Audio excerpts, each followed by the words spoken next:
하나님 말씀 요한복음 1장 15절에서 18절의 말씀. 자, 우리 찾았으면 우리 함께 합독하겠습니다. 요한이 그에 대하여 증언하여 외쳐 이르되 내가 전에 말하기를 내 뒤에 오시는 이가 나보다 앞선 것은 나보다 먼저 계심이라 한 것이 이 사람을 가리킴이라 하니라. 우리가 다 그의 충만한 데서 받으니 은혜 위에 은혜로라. 율법은 모세로 말미암아 주어진 것이요 은혜와 진리는 예수 그리스도로 말미암아 온 것이라. 본래 사람을 본 사람이 없으되 아버지 품속에 있는 독생하신 하나님이 나타내셨느니라. 아멘. 사람은 각자 무엇이든지 어떤 한 가지라도 바라보고 추구하면서 살아가는 게 우리 사람의 그런 모습입니다. 뭐 지성이나 명성을 추구하는 사람도 있고 또 돈을 추구하는 사람도 있고 또 이제 자기의 권력을 추구하는 사람도 있고 또 마치 산을 정복해서 그 성취감을 이루는 것처럼 그렇게 모든 것에 성취감을 이루는 사람도 있습니다. 아무튼 여러 가지 사람들의 모습이 있는데 각자마다 다 뭔가를 소망하고 바라보고 추구하면서 삽니다. 인간이 무엇을 추구하고 성취하면 만족하다고 생각을 하는데, 그런데 그 만족한다고 생각하는 그 만족이 영원한 만족일까요? 아마 이 만족은 영원한 만족이 되지를 못할 겁니다. 우리가 무엇이든지 만족하다고 생각하지만 그 만족은 영원하지를 않아요. 뭐 삶은 만족이 있겠죠. 내가 성취해서 어떤 만족감은 있겠죠. 그런데 우리 인간에게 필요한 것들은 전혀 채워주지를 못합니다. 내가 필요로 원하는 것을 완벽하게 채워주지를 못해요. 엊그제 신문에 보니까 남아프리카 대통령이 남아공 대통령이죠. 이 농장에 자기 농장에 소파가 하나 있는데 이 소파를 누가 훔쳐간 거예요.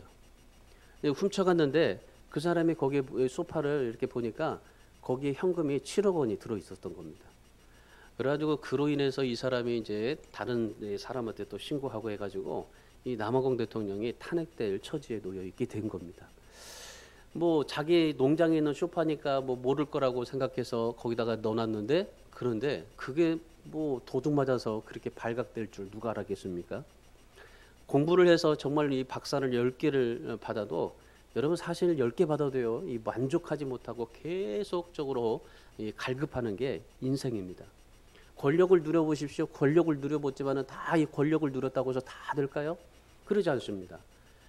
대통령이 되면은 모든 대통령이 되기 위해서 정말 애쓰지만은 그 대통령이 되고 나면은 그들에게 뭔가가 오는데 그게 뭐냐면 허무감이라는 겁니다. 모든 대통령들마다 다 허무감이 온대요. 그래서 자기 인생에 내가 이렇게 인생을 이렇게 살았나 싶을 정도로 허무감이 온대요. 그전에는 내가 권력을 얻기 위해서 부를 누리기 위해서 엄청난 노력을 했지만은 근데 마치 정상에 다 올라가다 보니까 그렇게 허무할 수가 없더래요. 엊그제 이 조국 전 법무장관 그렇게 권력을 유지하고 정말 그렇게 실세를 누렸지만은 어땠습니까? 징역 5년이 구형되지 않았습니까? 미국의 이 우주 비행사 중에 제임스 어원이라는 사람이 있습니다. 이분은 아폴로 15호를 타고 달에 착륙을 했어요. 그래가지고 달에 직접 달 표면에 직접 걸었던 사람입니다. 우리나라 지금 이 그 달 탐사선 다누리를 보내지 않았습니까? 지금 뭐 몇 개월 전에 보냈는데 그 보낸 이 달이 이제 12월 이제 마지막쯤 되면은요 이 달에 도착을 해요. 이제 도착을 하는 데 있어서 이제 굉장히 많이 신경 쓰는데 우리나라도 이 달에 이 탐사선을 보내서 달에 착륙을 하고 또 이제 머지않아서 우리도 이제 달에 이제 사람을 보내는 이제 일들이 일어나게 될 겁니다. 근데 이 어원이라는 사람이 지구를 돌아올 때 뭘 가지고 있냐면요. 거기에 달에 있는 암석 하나를 채취해서 가지고 왔어요. 그래가지고 이분이 1972년도에 우리나라를 방문했습니다. 우리나라를 방문했을 때 이 가지고 왔다는 이 암석을 가지고 왔어요. 우리나라에 아주 귀한 거잖아요. 이 암석이라는 것은 어마어마한 가치가 있을 것이고 어마어마한 돈이 아마 될 겁니다. 근데 이분이 이 암석을 하나 가져와 가지고 수많은 사람들 앞에 섰어요. 그러고 나서 이분이 이 한 손에는 지구본을 들었어요. 그리고 이 한 손에는 암석을 들었어요. 그러니까 이 지구본과 암석을 들고 이분이 이렇게 말했어요. 하나님께서 이 지구를 사랑하십니다. 이 암석도 하나님께서 창조하신 창조물입니다. 하나님이 이 지구를 창조하셨고 이 암석도 하나님께서 창조하신 창조물입니다. 여러분 똑같이 하나님께서 창조하셨는데 이 둘 중에 어느 것이 더 소중하다고 생각을 하십니까? 우리가 볼 때는 지구라는 것은 단지 우리가 살고 있는 지구이기 때문에 보통적인 생각이에요. 근데 암석이라고 생각하면은 마치 다이아몬드처럼 느끼기 때문에 아마 이것이 더 귀하다고 생각을 하게 될 겁니다. 그래서 많은 사람들한테 이 어원이 그랬어요. 이 암석이 대단한 가치를 지닐 수 있다라고 생각하지만은 그러나 이 암석은 한 사람의 생명도 구원할 수가 없다고 그렇게 얘기한 겁니다. 이 암석이 한 사람의 생명도 구원할 수가 없습니다. 하나님께서는 이 지구를 구원하시기 위해서 오신 돌이 있습니다. 그 돌이 바로 누구냐면은 산돌이신 예수 그리스도이십니다. 그러면서 우리가 진정 사모하고 사랑해야 될 것은 이 암석이 아니라 바로 이 산돌이신 예수 그리스도십니다. 여러분 한번 정말 생각해 보면 얼마나 멋진 말입니까? 지구본을 들고 암석을 들면서 이 지구를 위해서 오신 예수 그리스도, 이 암석 정말 그 돌이 하나 모든 인생을 구원할 수도 없는 그 돌, 여러분 달에 갔다 온 것도 멋진데 이 갔다 와서 사람들에게 이런 말을 하는 것을 한번 보세요. 정말 이 달에 갔다 오니까 하나님의 놀라우심이 굉장히 정말 찬양이 되는데 이 지구를 사랑하기 위해서 오신 산돌이신 예수 그리스도, 그 지구의 창조물인 이 어마어마한 가치를 지닌 이 암석, 그 둘을 가지고 정말 비교해 볼 때 우리가 가지고 있는 이 어마어마한 그런 가치 있는 이 암석은 아무것도 필요가 없다는 겁니다. 그런데 이 지구를 구원하시기 위해서 오신 예수 그리스도, 그 주님을 붙잡고 삶을 살아야 한다는 것이었습니다. 여러분 우리가 진정 사모하고 행복할 수 있는 삶을 살아가려면 이 산돌이신 예수 그리스도를 사모하고 사랑해야 됩니다. 이런 말을 했어요. 여러분 얼마나 멋집니까? 우리가 하나님 앞에 삶을 살 때 우리도 마찬가지예요. 지금 우리가 삶을 살아갈 때 이 지구를 구원하시기 위해서 오신 산돌이신 예수 그리스도보다도 우리에게 당장에 헌실해 있는 이 암석, 정말 돈이 되고 다이아몬드 되고 정말 보석이 되는 이걸 우리가 더 사랑하고 살아가는 삶이 오늘 우리들의 모습입니다. 오늘 본문에서 사도 요한도 이런 맥락에서 굉장히 멋있는 말을 해요. 예수 그리스도가 우리의 삶에서 어떤 존재라는 것을 오늘 본문에서 말씀해 주고 있는데, 오늘 본문의 16절과 18절의 말씀해 보시면은 그리스도를 소개하시면서 중요한 두 단어를 얘기합니다. 이 사도 요한, 세례 요한이 정말 이 하나님 앞에 이 하나님의 말씀을 소개하면서 16절의 말씀해 보시면은 충만이라는 단어를 써요. 이 충만이라는 단어, 그리고 이 충만이라는 단어는 헬라어로 프레로마라는 말입니다. 이 꽉 찼다는 말입니다. 그리고 18절의 말씀해 보시면은 독생하신 하나님이라고 말을 합니다. 그러니까 이 말은 무슨 말이냐면은 예수 그리스도는 유일하신 분, 우리를 구원하실 하나님으로 꽉 찼다라는 말이죠. 그래서 우리가 이 예수님을 만나면 우리가 부족함이 없게 되고 또한 우리가 만족하는 삶을 살아갈 수 있다라는 것입니다. 우리가 그 어느 곳에서도 만족할 수 없는 삶인데, 그런데 우리에게 진짜 만족할 수 있는 삶은 바로 이 예수 그리스도, 이 예수 그리스도로 꽉 차 있는 예수 그리스도로 인해서 우리가 만족할 수 있다라는 겁니다. 그래서 오늘 이 요한이 우리에게 말하는 것은 뭐냐면은 이런 예수님으로 충만해서 삶을 살아야 된다라는 것입니다. 우리가 이런 예수님으로 충만하게 해서 삶을 살아갈 때, 그럴 때 우리 안에 진정한 만족이 우리에게 주어지게 된다라는 것입니다. 여러분 그리스도인들이 예수님을 너무나 잘 압니다. 여러분도 많이 알 겁니다. 지금까지 수많은 말씀을 들었고 또 집에서도 말씀을 듣고 말씀을 읽고 얼마나 예수님에 대해서 많이 들었는지 모릅니다. 예수님에 대해서 너무나 많이 알고 너무나 많이 들었어요. 그런데 여러분 우리 자신 한번 생각해 보세요. 우리를 또 한번 돌아보세요. 여러분 우리가 진짜 예수님으로 충만하게 살고 있습니까? 우리가 예수님은 알지만 우리가 예수님으로 충만하게 살지를 못해요. 이것이 오늘날 우리의 현실입니다. 오늘 이 요한이 뭐라고 말씀하셔요? 충만이라는 단어와 독생하신 하나님, 이 예수 그리스도로 우리에게 충만하게 하셨고, 그 충만이 우리에게 넘치면은 진정한 만족이 우리에게 주어지는데, 그런데 우리는 만족한다, 만족한다, 행복하겠다 그렇게 말을 하지만은, 그런데 사실 우리 안에는 이 예수로 충만해질 수가 없어요.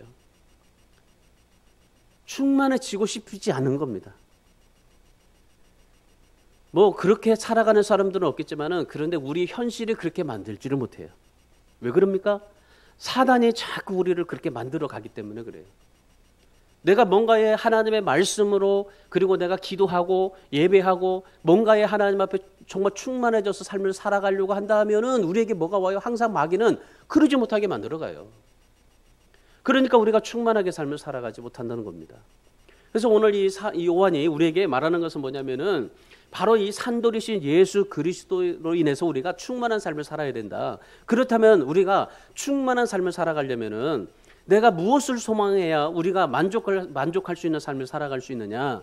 우리에게 진짜 삶에 만족을 누리려면은 어떻게 해야 되나? 오늘 세 가지를 본문에서 말씀을 합니다. 첫 번째, 정말 우리가 소망해야 될 삶에 만족할 수 있으려면은 어떤 거 해야 되냐면요, 자신을 비우고 낮춰야 된다는 겁니다. 오늘 본문 15절의 말씀 보세요. 15절의 말씀에 우리 한번 다 같이 읽을까요? 15절 시작. 요한이 그에 대하여 증언하여 외쳐 이르되 내가 전에 말하기를 내 뒤에 오시는 이가 나보다 앞선 것은 나보다 먼저 계심이라 한 것이 이 사람을 가르킴이라 하니라. 요한이 뭐라고 말씀합니까? 요한이 그에 대하여 증언하여 외쳐 이르되 내가 전에 말하기를 내 뒤에 오시는 이가 나보다 앞선 것은 나보다 먼저 계시다. 여자가 낳은 사람 중에서요, 가장 훌륭한 사람 두 사람이 있어요. 성경에 보면은, 이 신구약 성경에서 보면은 세례 요한과 모세입니다. 물론 예수님을 낳으신 분도 있겠지만은 인간의 육신으로 낳으신 분 중에서 그야말로 그냥 정말 여자가 낳은 사람 중에서 가장 훌륭한 사람이 세례 요한 모세입니다. 세례 요한은 이 위대한 말씀의 사역자였었어요.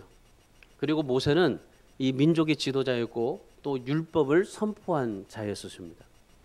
그러니까 위대한 말씀의 사역자 그리고 율법의 선포자, 이 두 사람이었는데, 그런데 이들보다 더 정말 탁월하신 분이 있다는 겁니다. 이 세상에서 정말 굉장히 세례 요한과 그리고 이 모세, 이 두 사람이 굉장히 위대한 사람인데, 근데 이보다도 더 위대한 분이 있다는 겁니다. 그분이 누구십니까? 바로 예수 그리스도시라는 것입니다. 세례 요한은 예수님보다 6개월 먼저 태어난 사람입니다. 그런데 이 요한은 육신적으로는 늦게 태어났지만은 존재하는 것은 나보다 먼저 계셨던 분이라고 그렇게 말을 합니다. 여러분 한번 생각해 보세요. 얼마나 정말 놀라운 말입니까? 예수님께서요, 바리새인들에게 한때는 이런 말을 하셨어요. 내가 아브라함이 나기 전보다도 전에 있었다라고 얘기하니까 어땠습니까? 그 바리새인들이 돌을 갖다가 막 쳐 죽이려고 그랬어요. 그러니까 그렇게 정말 말씀을 잘한다고 생각하는 바리새인들, 사두개인들, 유대인들이 예수님께서 내가 아브라함보다도 먼저 있었다라고 말하니까 돌을 쳐 죽이려고 그래요. 근데 이 세례 요한은 어떻습니까? 세례 요한은 내가 정말 주님보다도 먼저 태어났지만은 그러나 존재하는 것은 나보다 먼저 계셨던 분이다. 그렇게 얘기를 해요. 그러니까 예수님이 먼저 계셨다라고 말을 하는 겁니다. 그것도 조금 먼저 6개월 전에 있었던 것이 아니라 영원 전부터 계셨다라고 말씀합니다. 그래서 요한복음 3장 30절에서 이렇게 말씀합니다. 그는 흥하여야 하겠고 나는 쇠하여야 하리라 라고 말씀을 해요. 여러분, 이 요한은 그 당시에 선구자였습니다. 아주 정말 세례 요한은요, 대부흥을 일으켰던 사람입니다. 요한의 설교를 듣는 사람들이 어땠습니까? 그 광야에서 외치는데 그 광야까지 와가지고 많은 사람들이 요한이 그 외치는 그 설교에 회개하고 세례를 받고 그랬어요. 그러니 얼마나 위대한 분인지 몰라요.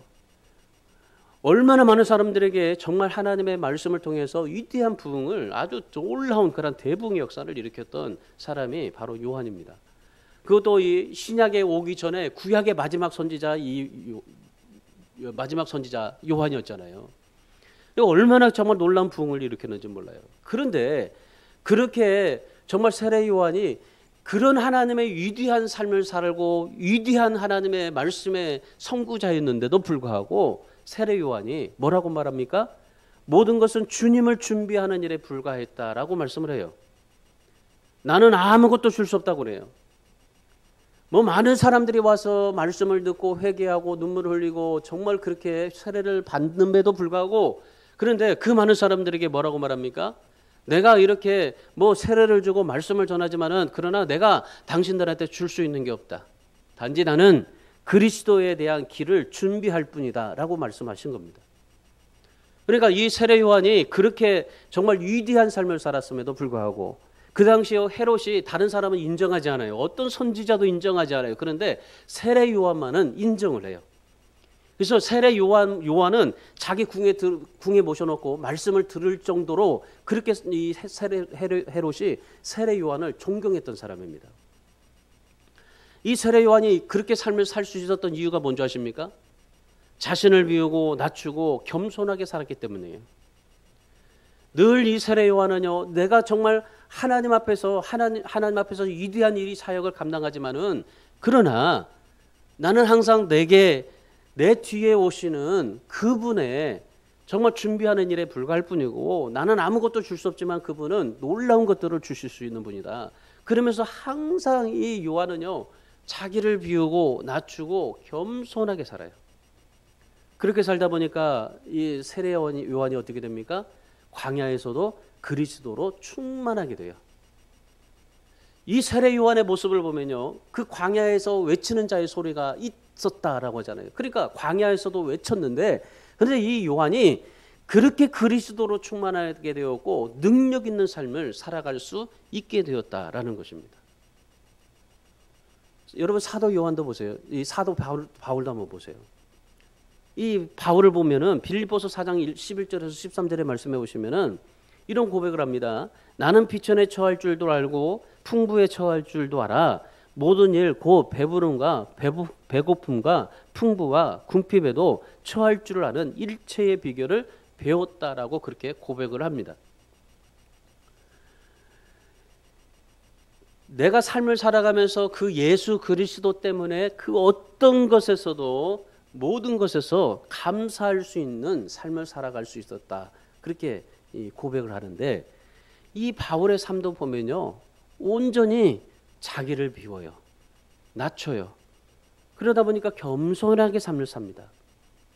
그러다 보니 이 바울이 뭐라고 해요? 배고프든 아프든 실망이 되든 낙심하든 내가 감옥에 있든 풍요하든 그리스도 안에 있기만 했더니 무엇이든지 감당할 수 있었고 감사할 수 있었다라고 그렇게 고백을 하는 겁니다. 여러분 예수님도 보십시오. 예수님이 하나님의 아들이고 그 정말 영광된 분 아니십니까? 그런데 예수님께서 마구간에 태어나셨어요. 그리고 목수의 아들로 자라났습니다. 사시면서 어떻게 했어요? 사시면서 자기 주장이라는 거, 자기 영광이라는 거, 자기라는 거 이거 하나도 주장하지 않아요. 다 내려놓고 오직 하나님의 뜻만을 위해서 살아가시는 분이 바로 예수 그리스도였습니다. 심지어 하나님을 믿는다고 하는 유대인들에게 버림을 받잖아요. 그래서 수많은 사람들에게 십자가의 비참하게 처형을 당합니다. 그럼에도 불구하고 여러분 십자가에서 마지막 7마디를 남기시고 십자가에서 마지막 죽기 전까지 어떤 삶을 사세요? 자신을 비우고 낮추고 겸손하게 오직 하나님 앞에 모든 것을 맡기고 하나님 앞에 삶을 사세요. 여러분 예수님의 인생을 보면 정말 한마디로 요약하면요, 비우고 낮추고 겸손이에요. 요한도 마찬가지였고 바울도 마찬가지였어요. 여러분 이런 분들만 이렇게 삶을 살아가야 되는 겁니까? 아니에요. 이런 분들도 진짜 예수 그리스도로 충만해졌기 때문에 예수님으로 자기 자신 안에 모든 것을 다 채웠기 때문에 예수님으로 자기의 모든 삶으로 다 모든 것을 다 맡기고 모든 것을 다 주님으로 가득 채웠기 때문에 그래서 비우고 낮추고 겸손하게 삶을 살아갈 수 있었던 겁니다. 단지 그들만의 특별한 게 아닙니다. 오늘 우리도 마찬가지입니다. 오늘 우리도 진짜 그리스도를 믿었다면 하나님의 백성이라면은, 하나님의 자녀라면, 내가 그리스도의 제자라면 오늘 우리도 어떻게 삶을 살아야 합니까? 이들처럼 우리도 나 자신을 비우고 낮추고 겸손하게 삶을 살아갈 수 있어야 되는 겁니다. 여러분, 우리가 세상에서 좋은 것을 다 누리고 차지하면 그것이 복이라고, 복받았다고 생각을 하지만, 그러나 여러분, 우리에게 진정한 복이 어디입니까? 진정한 복은 예수 그리스도 안에 있을 줄 믿습니다. 우리 진정한 복은요, 예수 안에 있는 거예요. 그래서 오늘 우리가 정말 이 요한을 보면서 예수님 안에서의 새로운 삶을 살아가야 하는 것이 바로 오늘 우리들이 해야 될 일입니다. 예수 믿는 우리가, 예수의 제자라면 우리가 해야 될 게 바로 예수 안에서의 새로운 삶을 살아가야 하는 겁니다. 마냥 비단 이 사도 바울만 그러지 않았어요.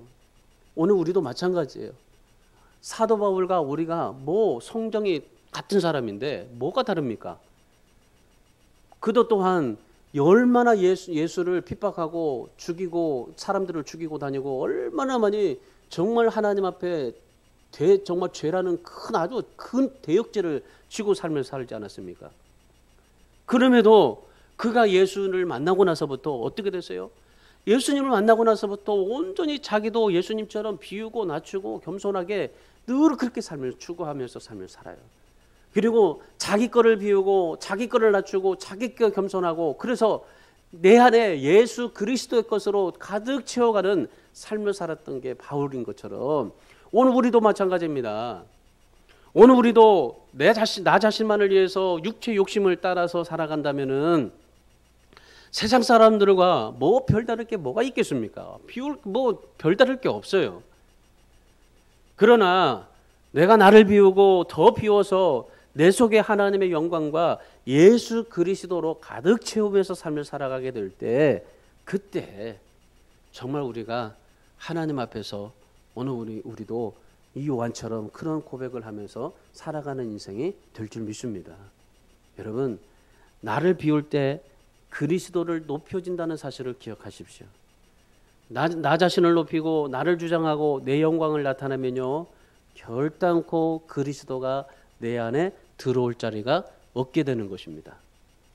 여러분, 내 인생의 장고에 제로가 되었을 때 비로소 그때요, 하나님의 나라가 시작이 되는 거예요. 그래서 정말 우리가 하나님 앞에 이 하나님을 온전히 우리가 만나고 주님 앞에 내 모든 것을 맡기고 의지하며 삶을 살아갈 때, 그때 우리에게 그리스도로 충만하게 되듯이 우리가 진짜 하나님 앞에서 우리의 삶을 주님 앞에 모든 것을 맡기고 의지하면서 나를 낮추고 나를 비우고, 그래서 겸손한 자로 하나님 앞에 서서 세워져서, 그래서 하나님이 주신 것으로 만족하고, 그리고 나보다도 먼저 계신 주님 앞에 정말 나 자신을 드려가며 삶을 살아갈 수 있는 복된 우리 모두가 되기를 주님의 이름으로 축원합니다. 두 번째는 은혜의 체험을 가져야 돼요. 은혜의 체험. 오늘 본문 16절 말씀을 보십시오. 오늘 본문 16절의 말씀에 뭐라고 말하냐면, 우리가 다 그의 충만한 데서 받으니 은혜 위에 은혜로라. 여러분, 여기서 은혜 위에 은혜라는 말, 이 말은요, 은혜 위에 은혜라는 말은 완료형이 아닙니다. 진행형입니다. 진행형. 그러니까 은혜는 한 번 맛보고 끝나는 것이 아니라 반복해서 이어지는 어떤 일련의 행동을 가리키는 동사형이에요. 그러니까 이 은혜 위에 은혜를 말한 거예요. 그러니까 지금 그 요한이 말하는 것은 은혜는 그냥 한 번 받고 끝나는 게 아니라 그 은혜 위에 은혜라. 여러분, 은혜는 한 번 받았다고 해서 끝나는 게 아닙니다. 제자 훈련 받았다고 해서 다 끝난 게 아닙니다. 30년을 예수 믿으며 매주 설교를 들었다고 해서 은혜 받은 게 다 아닙니다. 예수님을 더욱 알기를 원하고 그 은혜를 계속해서 우리가 더욱 풍성하게 받아야 하는 겁니다. 그래서 은혜 위에 은혜라고 말하는 겁니다. 오늘 현대 그리스도인들을 보면요, 안타까운 것이 뭐냐면은 예수님을 믿는다고 하면서도 은혜 받고 싶어하는, 은혜를 더 받고 싶어하는 욕구가 없어요. 마치 우리가 하나님 앞에 뭔가 은혜를 하나 받았으면 이것으로 만족해요. 거기 그 은혜 받고 더 큰 은혜 받으려고 막 애쓰고 노력하고 기도하고 열심을 더 하지 못해요. 그러니까 신앙생활에 어떤 욕망과 욕심 이런 게 없어요. 영적인 욕심이 없어요. 그냥 단지 내가 하나님 앞에서 이렇게 기도 응답도 하나 받았으면은 그냥 그걸로 끝났다고 생각하고 그냥 그걸로 인해서 내가 그냥 삶을 살아가는 사람들이 많아요. 그냥 예수 믿으면 구원받았다고 생각하니까 이걸로 이제 천국 간다. 그래서 다 끝난 걸로 생각하고 살아가는 사람들 많습니다. 그래서 이 세상에서 그냥 편안하게 살다가 좀 잘 먹고 건강하고 좀 더 잘 벌고 잘 돼서 그렇게 살다가 천국 가면 된다고 생각하는 사람들이 많아요. 근데 아닙니다, 여러분. 우리가 진짜 예수 그리스도를 믿었다면은 예수님을 더 알기 위해서 은혜를 더 맛보기 위해서 위로부터 임하는 은혜를 날마다 체험받고 삶을 살아갈 수 있어야 되는 겁니다. 그래서 우리에게 이 은혜 위의 은혜라는 말은 무슨 말이냐면 날마다 하나님의 위로부터 내리시는 은혜를 계속적으로 공급받고 체험받고 하나님 앞에 정말 은혜를 따라가서 삶을 살아가야 한다는 말입니다. 오늘 요한을 보세요. 이 은혜를 머물러 있게 하는 것이 뭐예요? 단지 은혜를 머물러 있게 하는 것이 아니라 이 은혜를 살아있게 만들어가는 겁니다. 은혜를 살아있게 만들어줬어. 은혜를 살아있게. 여러분 한번 생각해 보세요. 야, 은혜를 살아있게 만든다. 어떻게 은혜를 살아있게 만들지? 라고 생각하잖아요. 오늘 16절 말씀 보세요. 16절에 그의 충만한 데서 받으니라고 말하잖아요. 그의 충만한 데서 받으니, 이 받으니라는 말은 헬라어 원문에 체험했다는 뜻입니다. 그러니까 충만한 데서 체험했으니라는 말이에요. 이 요한은 예수님의 영광을 충만하게 받았고 그로부터 임하는 은혜를 더 깊이 체험하면서 삶을 살았다라고 말하는 겁니다. 일리엄 바클레이는 이 주석에서 뭐라고 얘기했냐면요, 이 부분을 경외로움에 더 경외로움, 기가 막힌 것에 더 기가 막힘이라고 이렇게 얘기를 했어요. 여러분, 그래서 이 체험이라는 말은 성령의 터치라는 말이에요. 성령이 강하게 감동시킬 때 우리에게 체험이 일어나는 겁니다. 그래서 그 충만한 데서 체험하니라고 말하는 겁니다. 그리고 나서 은혜 위에 은혜더라. 여러분 한번 생각해 보세요. 이 성경을 읽다 보면은, 여러분이 성경을 읽어 보세요. 그러면은 이 성경을 읽다 보면은 성령이 내 마음에 터치하잖아요. 그러면은 어떨까요? 성경 읽는 자세가 달라져요. 저도 이렇게 가끔 이제 성경을 읽다 보면 그냥 오늘은 그냥 의무적으로라도 성경 읽어야지 하고 의무적으로 성경을 읽었는데 마치 읽자마자 성령이 막 터치하니까 나도 모르게 막 달라져요. 자세가 달라지고 나도 모르게 막 말씀이 막 지금 말씀 속으로 막 빨려 들어가는 느낌을 받고 막 더 보고 싶은 생각이 들고 막 더 정말 그렇게 보다 보니까 막 1시간, 2시간, 3시간 밤새게 되는 거예요. 여러분 기도도 마찬가지입니다. 성령이 터치하면요, 뭔지 모르게 내 마음에 막 평안이 찾아와요. 그래서 주님이 지금 내 안에 나와 함께 하는구나라는 그런 느낌의 확신이 꽉 들어요. 그러니까 그러다 보니까 기도가 막 되고 그리고 입에서 막 그 찬송이 나오고 감사가 되고 막 그런단 말이죠. 여러분 이와 같이 성령이 우리를 터치할 때 그때 뭐 한다는 거예요? 은혜를 받았다라고 말하는 거예요. 여러분 은혜를 받았다는 것은 성령이 터치했을 때 내가 그때 은혜 받은 거예요. 근데 우리는 어떻게 생각합니까? 내가 어떤 말씀에 은혜 받았으니까 내 마음을 열고 내가 은혜 받았으니까 내가 받았다라고 생각을 하는 거예요. 근데 여러분 아니에요. 우리가 은혜 받은 것은 성령이 터치할 때 받는 거예요. 성령이 터치해서 우리가 은혜 받으니까 막 뭐가 돼요? 그렇게 체험이 일어나는 거죠. 은혜의 체험이 일어나고 그리고 은혜의 은혜더라라는 말이 되는 겁니다. 여러분 충만한 데서 받으니라는 말이에요. 충만한 데서. 그러니까 이 경험되어지는 거죠. 체험되어지는 거죠. 여러분 그래서 우리는 은혜는 체험되어져야 되는 겁니다. 이 은혜가 성령으로 인해서 성령의 터치로 인해서 체험되어져야 하는 겁니다. 그래서 요한이 깨닫고 느끼고 충만함을 체험하는 은혜를 받고 동시에 하나님의 영광을 보는 것을 은혜 위에 은혜라 그렇게 고백을 했던 겁니다. 그래서 여러분 오늘 우리가 진정 우리의 삶에 만족하기를 원하죠? 그러면 여러분 다른 거 없습니다. 예수 그리스도로 체험되어져야 합니다. 예수 그리스도로 체험되어지고 가면 갈수록 은혜 위에 은혜, 더 은혜가 우리에게 충만하게 넘쳐야 되는 겁니다. 그래서 성령이 나를 터치할 수 있게 내 마음에 그런 은혜를 사모하셔야 되는 겁니다. 여러분, 성령은 우리에게 그냥 내가 그 성령이 내가 너한테 갖게 해서 가는 게 아니에요. 내 안에 사모함이 있을 때 성령이 내 안에 오셔서 터치하시는 겁니다. 사모가 없으면요, 절대 여러분 성령이 여러분에게 터치하지 않습니다. 그러다 보니 우리가 하나님 앞에 이런 성령이 터치함으로 인해서 은혜를 받게 되는데 그 은혜의 종류가 다 달라요. 또 은혜가 여러 각각 또 달라요. 형통할 때 다르죠. 고통할 때도 달라요. 밝은 날 때 다르고 흐린 날 때 달라요. 환난 가운데 주어질 때 은혜가 다르고 평탄할 때 살아갈 때 또 주시는 은혜가 또 달라요. 성공했을 때 은혜가 다르고 그리고 정말 실패해서 밑바닥에 내려갔을 때의 은혜 또 달라요. 그러니까 이 각자의 그런 은혜가 다 달라요. 각자의 삶도 다르지만은 은혜도 달라요. 그런데 주님께서 우리에게 뭐라고 말씀하시냐면은 적절한 은혜를 부어주신다고 그래요.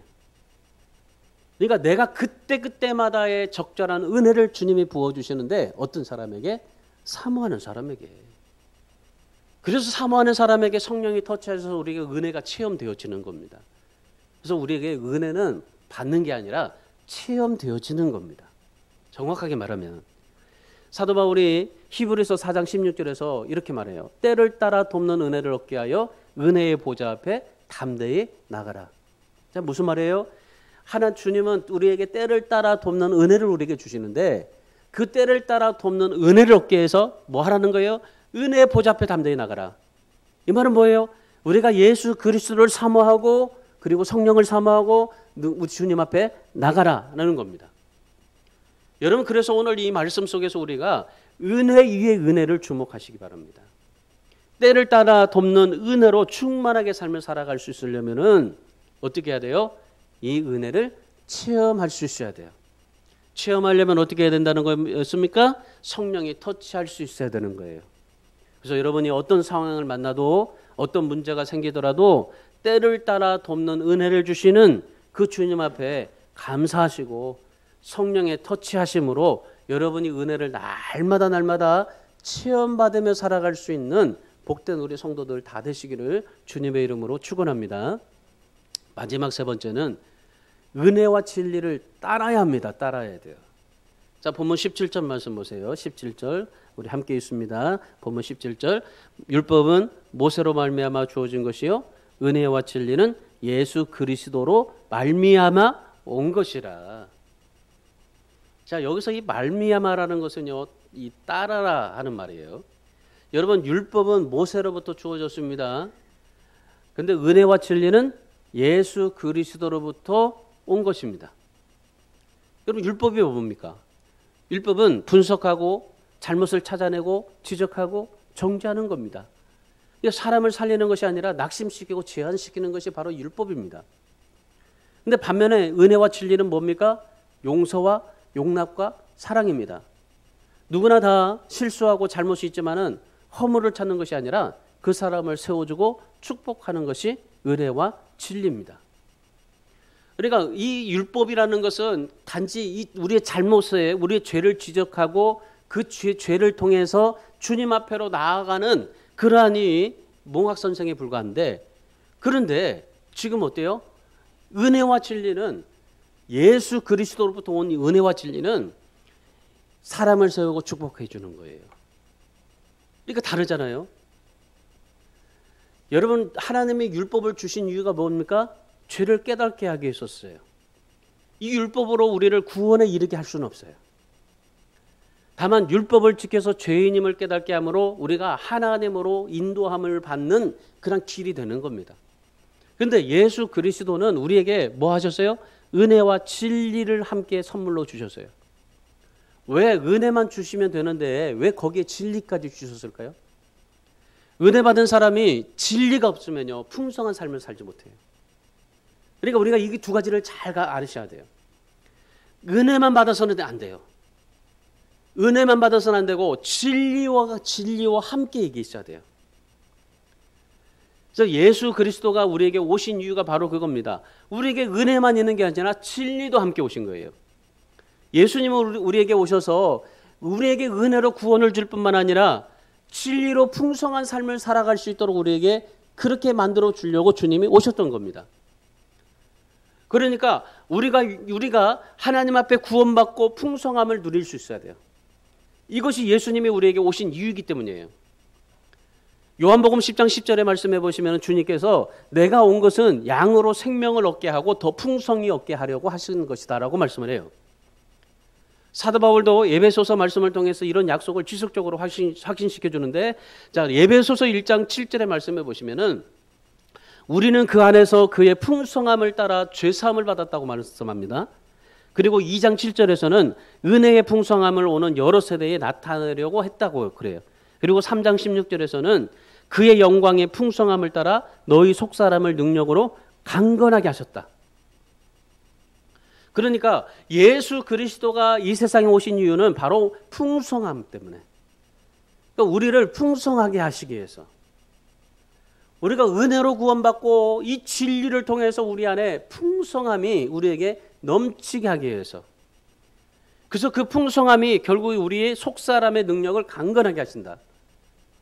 여러분, 예수님께서 이렇게 우리에게 이 풍성한 삶을 약속하셨고, 그리고 이 풍성한 삶을 우리에게 놀랍게 우리에게 부어주셨던 겁니다. 그런데 여러분, 이 풍성한 삶에는 반드시 기억해야 될 게 있어요. 뭡니까? 은혜예요. 그러니까 이 은혜와 진리는 쌍둥이에요, 쌍둥이. 그러니까 쌍둥이처럼 등장하는 이 말인데, 이 은혜와 진리, 이 두 가지를 동시에 우리가 누릴 수 있어야 돼요.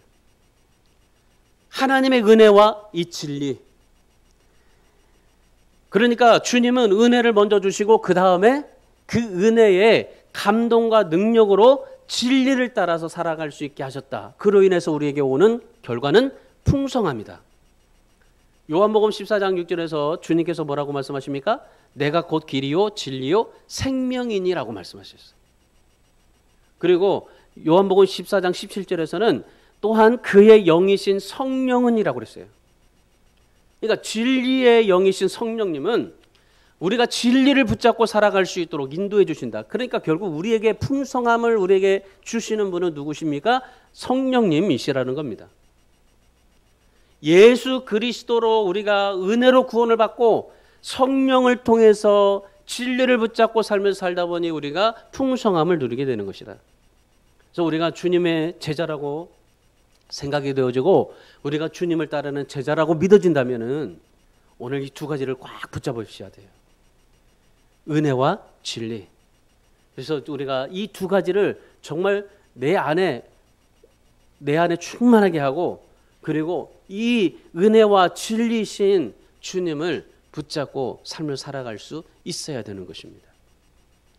예수님이 요한복음 8장 31절에서 친히 가르치신 제자로서의 삶의 모습을 이렇게 말씀하셨어요. 너희가 진짜 제자가 되려면 이렇게 해야 된다. 뭐라고 했냐면요, 내 말에 거하면 참으로 내 제자가 된다. 내 말에 거하면이에요. 내 말에 거하면. 여러분, 우리가 제자가 되기를 원하죠. 제자가 되는데 제자 훈련 열심히 받으면 다 제자가 되는 겁니까? 아닙니다. 내 말에 거하면 누구든지 제자가 되는 겁니다. 예수님의 제자가 되는 거예요. 여러분, 예수님의 제자는 내 말이 내 안에 거하는 거예요. 주님의 말이 내 안에 거하는 거예요. 주님의 말씀이 내 안에 거하는 겁니다. 주님의 말씀이 내 안에 거하지 않으면 나는 제자가 아닙니다.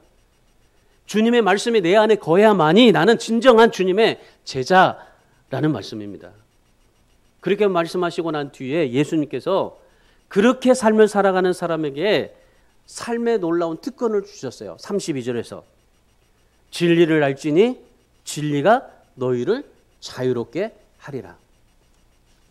여러분, 그래서 은혜와 진리의 말씀 가운데 거하는 삶은 결코요 율법에 묶여있는 속박의 삶이 아니에요. 성령의 도우심으로, 성령의 터치하심으로 기쁘고 감사하게 삶을 살아가는 것입니다. 여러분, 오늘날 우리 많은 사람들이 율법에 매여서 살아가는 사람 너무 많아요. 나는 율법에 매이지 않았다고 생각하죠? 아니요. 여러분 삶을 뒤돌아보면 거의 율법에 매여 있어요. 예수님의 말씀보다도, 예수님이 말씀하신 이 메시지보다도, 이 말보다도 우리가 율법에 매여서 살아갈 때가 많아요. 하나님께서는 주님께서는 뭐라고 말씀하셨어요? 우리에게 늘 하나님의 말씀을 통해서 우리에게 주님의 말씀을 통해서 이 성경 66권을 통해서 우리에게 말씀하셨다 이 말입니다. 그런데도 불구하고 근데 우리는 어떻게 살아요? 내가 생각한 기준으로 살아요. 내가 말씀을 받고 말씀을 적용하고 말씀을 느낀 대로 그것을 적용하면서 삶을 삽니다. 아무리 목사가 정말 하나님의 말씀이 이렇다라고 말해도요. 절대 여러분 그렇게 아멘하고 생각하는 사람 없어요. 다 자기 생각에서 살지. 자기 생각대로 그 모든 것을 다 해석하지. 여러분 하나님 앞에 우리가 진짜로 율법적인 계율에 묶여서 삶을 살면 안 돼요. 진리신 은혜와 진리신 예수 그리스도 이 주님 안에 거하서 의 주님으로 충만한 삶을 살아갈 수 있어야 되는 것입니다. 아프리카에 선교하시는 어떠한 선교사님이 밀림에 있는 마을을 정탐하기 위해서 혼자 갈 수가 없었어요. 그래서 한 청년을 길잡이 안내로 고용을 했어요. 돈을 주고. 그래서 이 청년을 데리고 이 밀림을 들어간 겁니다.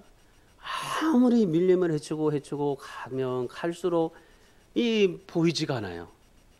가도 끝이 나오지 않아요. 그래서 이 선교사님이 그 청년한테 물었어요. 형제님 정말 길을 알고 있냐고. 지금 길을 알고 지금 이렇게 인도하고 있냐고. 그렇게 얘기를 했어요. 그랬더니 이 청년이 웃으면서 그렇게 얘기를 했습니다. 선교사님 여기서는 제가 길입니다. 여기서는 제가 길입니다. 여러분 자동차를 만든 사람이 가장 잘 고치지 않겠어요? 오늘 우리가 길을 잃어버리고 방황하는 이 세상에 예수님이 곧 길이고 진리고 생명인 줄 믿습니다. 진리를 상실하고 사는 사람들에게 여러분에게 진리는 예수 그리스도십니다. 내가 여기서는 내가 길이요라고 말했던 것처럼 여러분 이 세상에서는 여기서는 주님이 길입니다. 길이신 주님, 진리신 주님, 생명이신 주님, 그 주님을 믿고 따를 수밖에 없어요. 내가 아무리 뭘 가지고 애써도 안 되는 거예요. 오직 길이신 주님, 그 주님을 따라갈 때 우리에게는 길이 보여지게 되고 그 길을 걸어갈 때 우리에게 놀라운 하나님의 그런 은혜, 성령의 터치가 우리에게 부어지게 되는 것입니다. 여러분 지금 한번 이 말씀을 통해서 우리가 대림절을 지나면서 예수님을 소망하면서 여러분 지금 무엇을 소망하고 따르고 있는지를 한번 생각해 보십시오. 여러분 오늘 이 말씀처럼 은혜와 진리를 따르시기를 바랍니다. 진리는 주님 안에 있기 때문에 주님 안에 거하실 수 있기를 바랍니다. 주님 한 분만으로 충분하다고 고백하며 살아갈 수 있는 저와 여러분이 되시기를 바랍니다. 세상 사람들은 환경에 따라 조건에 따라 다 정말 다르게 살지만은 환경과 조건에 따라서 기뻐하지만은 그러나 오늘 우리 그리스도인들은 오늘 저와 여러분은 내 안에 계신 그리스도로 말미암아 우리의 길이신 예수로 말미암아 기뻐하고 만족하고 감사하면서 정말 여러분이 이 예수로 충만해서 은혜의 은혜를 삶을 살고 여러분이 날마다 내 자신을 비워서 예수님으로 가득 채우셔서 여러분의 삶이 진정한 충만함으로 하나님 앞에 영광을 돌리는 그런 믿음의 삶을 살아갈 수 있기를 주님의 이름으로 축원합니다. 기도하겠습니다.